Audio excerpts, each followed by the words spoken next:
Hello everyone, in this video I will show you the Mindgrasp AI tutorial. Mindgrasp AI is a study tool designed to help students and professionals save time while learning.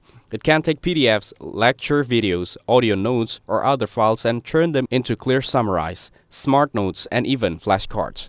The platform also has an AI tutor mode where you can ask questions directly about your uploaded content, which makes it easier to understand those subjects. At the top of the Mindgrasp AI website, you can find a Try It for Free button. By clicking on it, you can continue with Google or Apple. Click on Sign in with Google and choose your Google account. Google will allow Mindgrasp AI to access your information. After that, click Continue to allow access. Many people like that it's simple to use with a clean interface and quick uploads. It supports multiple languages and helps learners stay organized without carrying heavy notebooks. A big benefit is that it creates practice quizzes and key points so you can revise faster.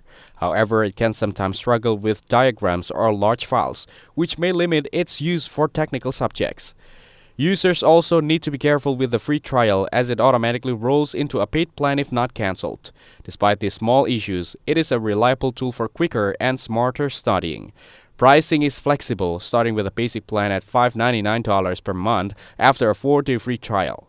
The Scholar plan, which is the most popular, costs $8.99 per month with the same trial. The Premium plan offers features at $10.99 per month. Overall, Mindgrasp AI is worth trying if you want an affordable and efficient way to boost your learning. Thanks for watching. Don't forget to like and subscribe for more videos like this.